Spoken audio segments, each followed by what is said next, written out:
Sathya Sai Speaks, Volume 8, Chapter 15. Horn and Tusk. The mica, which is available in this Gudur region, has to be dug out of the ground after separating it from surrounding rocks. With a great deal of effort, the exertion adds to the joy of achievement. If it could be collected from the surface, perhaps it would not provide so much of joy. Through effort, Ananda, bliss, is won. Through a long period of suffering, of insult and calumny, man sees the reality and derives supreme joy. When Janaka welcomed the sages who came to his place for the Swayamvara, selection of the groom by the bride, of his daughter Sita, Shaunaka, the leader, replied, "We have come because the Lord is here as the son of Dasharatha. We have long prayed for a chance to feast our eyes upon the Lord, and he has condescended to appear in human form. We are wedded to him. This is the Swayamvara which we have done already. Only those who have decided that he is their Lord and Master can have that inexhaustible joy. The second hand in the watch moves fast, round and round. When it completes one full round, the minute hand moves just a little. Its movement is not so perceptible. When the minute hand has completed one round in its own slow manner, you find that the other hand has moved towards the next number. The second hand is the symbol of karma, action. Through karma done by the gross body, the various good works it engages itself in, the subtle body or inner consciousness progresses a little and moves forward. Through sacrifice, immortality is attained. As a result of the increasing purity of the chitta, inner consciousness, the karana sharira, the casual body, is led towards realization.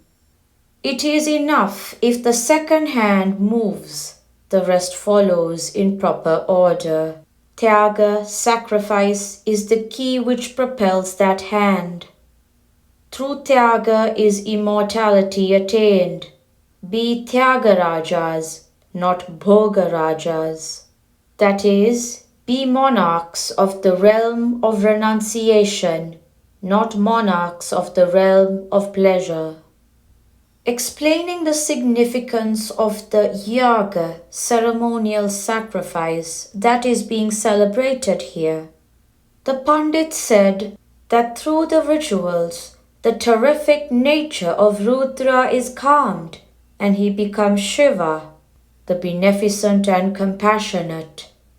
God is above all gunas, qualities. He has no agraha, anger. He is ever the embodiment of love. He is in gunas, but gunas are not in him. There is clay in pots, but there is no pot in the clay. One should not fear God. One must love him so much that all acts he disapproves are discarded. Fear to do wrong, fear to hate another, fear to lose grace.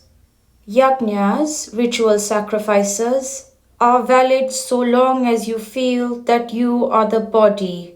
Aham dehasmi. When you know that you are the Brahman, yajnas lose value. Or when you perform the yajna as a sacred act of tyaga, renunciation, dedicated to God, regardless of the fruit thereof, with no calculation of the gains therefrom, then the yajna is worthwhile.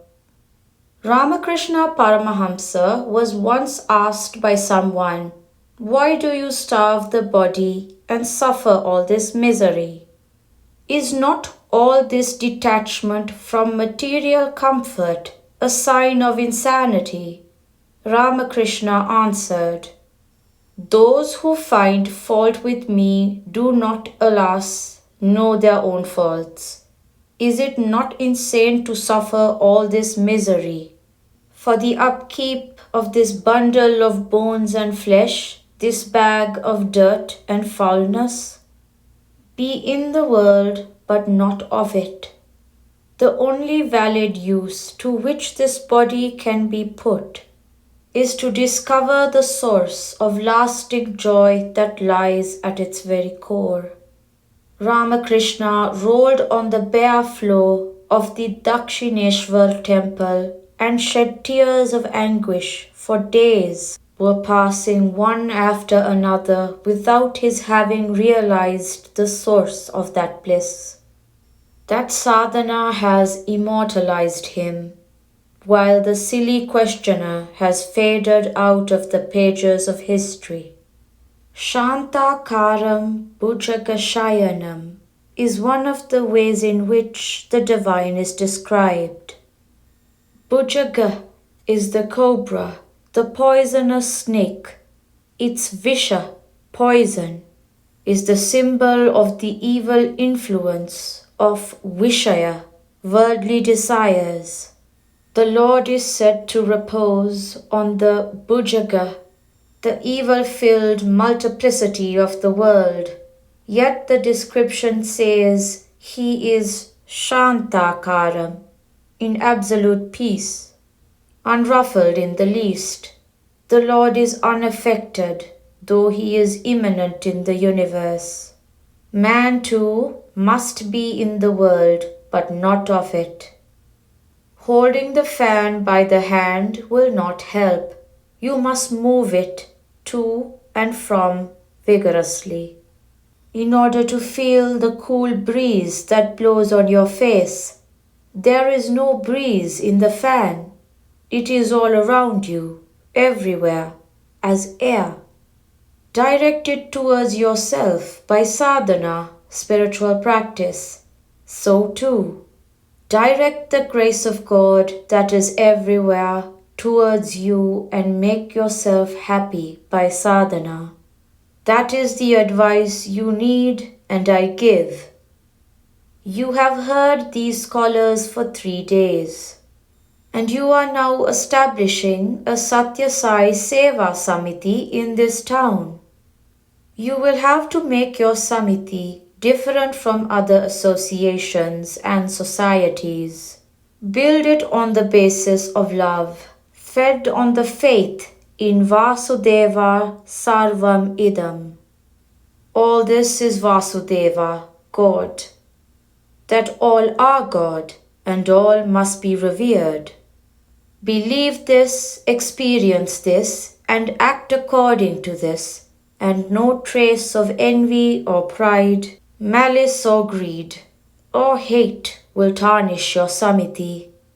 Faith in God will give you faith in man. For man is but a moving temple of God. It will also destroy the feelings of I and mine, for all are He, and everything is His. Faith in God makes man more efficient and wise. From the very beginning, take enough precautions to ensure that the seed you sow is good and free from defects. Do not start any work with evil motives of pomp, selfish aggrandizement, competition, or challenge. Do not ascribe to God the failures due to your own faults and errors. Pray before, during, and after, that the canker of egotism may not spoil the effort. The buffalo has horns. The elephant has tusks, but what a difference! The tusks are much more valuable. The man with faith and the man without it are both human. But what a difference! With faith he is so much more efficient, courageous and wise. The Raja of Venkatagiri told you now that the name of God has tremendous might. Let the mind dwell on that name, whatever work your hands are engaged in. You will find that the thought of God will make your work sweet and light. The snow peak of karma consequence, results of action accumulated by you, will be reduced by the avalanches, and glaciers caused by the warming effect of namasmarana, remembrance of God's name. The sun melts the snow cap on the peak, but during the hours of night, the snowfall restores the cap and makes up the loss of height. So too, namasmarana melts the snow. But unless virtue holds back and overcomes sin, the snow falls again in the darkness of vice and ignorance. Repentance and prayer will certainly prevent further snowfall. The sun of God's glory, shining through the smarana, will level the snow peak to the ground. Be assured that you are free from faults. A patient afflicted with malaria cannot relish laddus, though laddus are sweet to the healthy tongue. The malarial tongue pronounces them bitter. Afflicted with worldly ambitions, pleasure-seeking megalomania, and other forms of spiritual myopia, man cannot relish the sweetness of God and goodness. Members of the Seva Samiti, service organization, have to cure themselves and inspire others to cure themselves also. Before pointing to the faults of others, examine yourselves and assure yourselves that you are free from faults. That alone gives you the right. But the wonder is, you discover faults in others only when you have faults in you.